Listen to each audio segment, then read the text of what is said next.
welcome to The Explainer. You know, everyone is talking about peace in Ukraine, but the reality is they're not all talking about the same thing. So today, we're going to break down the three, frankly, competing visions of what peace even means, and why that makes a real deal so incredibly hard to reach. Okay, let's dive right in. We hear about it all the time, right? Peace proposals, meetings, all this diplomatic chatter. But a real, lasting deal, it feels farther away than ever. To really get why, we have to look past the headlines and dig into the fundamental disagreements that are stopping any real progress in its tracks. So the single biggest obstacle, the one thing that brings pretty much all negotiations to a grinding halt, it all boils down to a deep fundamental disagreement about the very nature of Ukrainian land. Now, according to analysis of recent talks, this was a key phrase that kept coming up. But, it's so much more than just a turn of phrase. It actually points to two worldviews that are in total direct opposition to each other. And this really lays it out. You've got two completely incompatible ways of seeing the world.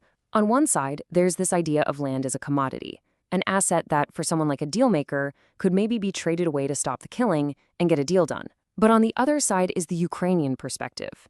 Land is sovereignty. It's the very foundation of their nation, and for them it is absolutely 100% non-negotiable. So this core disagreement about land, it creates three vastly different ideas of what a peaceful outcome even looks like.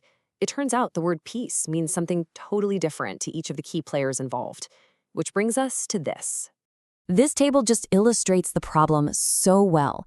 For Trump, the goal is what's called a humanitarian peace. Just stop the killing and the fighting, let people go home, get it done quickly. For Russia, it's a surrender peace. Ukraine has to give up land and accept demands like neutrality. But for Ukraine, the only acceptable outcome is a just and durable peace, one that preserves its sovereignty, its independence, and all of its territory. As you can see, these three visions are fundamentally at odds. So when you have such completely different end goals, you have to start asking yourself, are all these diplomatic efforts we're seeing genuine attempts to find a solution? Or are they something else entirely? Well, a lot of experts are questioning if we're all just watching a kabuki dance. That's a term for diplomacy that's basically all for show, where leaders go through the motions, right? They have the meetings, they give the appearance that they're negotiating, but in reality, no one is conceding anything. They're just waiting for a better position on the battlefield. This is a powerful analogy that comes from the Ukrainian side, and it just highlights the deep, profound level of distrust here. It often comes up when people discuss ideas like, say, Russia helping to rebuild the country it invaded. So the crucial point is that trust, which is the bedrock of any real negotiation, is completely, totally non-existent. You see, any real negotiation relies on a balance of pressure, concessions, and rewards. It's this delicate triangle where each side gives something to get something. But right now, that balance is completely off. And here's the problem. The whole equation is dangerously one-sided. All the pressure is being put on Ukraine to make concessions, while Russia, the aggressor in this war, has conceded absolutely nothing to move closer to a real peace. So how in the world do you break a stalemate like this? How do you find out if your opponent is even serious about talking? Well, Ukraine has put a very specific proposal on the table that's designed to do just that, to test Russia's true intentions. Now, this isn't just some random offer, it's a really clever strategic test. Ukraine proposes a concession, pulling back its own forces from the front line in the contested Donbas region. But, and this is the key, it comes with a critical condition. Russia must do the exact same thing. It's a simple, reciprocal move designed to force Putin to show his hand. Is he actually interested in peace, or is this just about conquest? The expert analysis suggests it's highly unlikely. Putin is still seen as favoring military means to get what he wants, even if it comes at an extreme cost to his own country and his own people.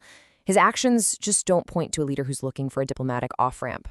And honestly, the actions on the ground seem to back up this pessimistic view. This number, 430,000, that's the reported number of new contract soldiers Russia is preparing to add next year. I mean, think about that. That is not the action of a country that's preparing for peace. It's the action of a country digging in for a much longer, much more brutal war.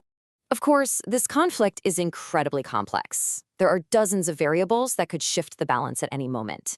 You've got the fragility of the Russian economy, the question of continued Western support for Ukraine, and, the internal politics in Moscow are always a wild card.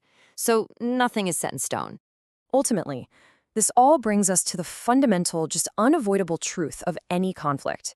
Peace requires a mutual desire to end the fighting. It requires compromise from both sides. But war only requires a single aggressor who refuses to stop. The answer to that question is going to determine the future of not just Ukraine, but really the security and stability of the entire world. Thanks for joining us for this explainer.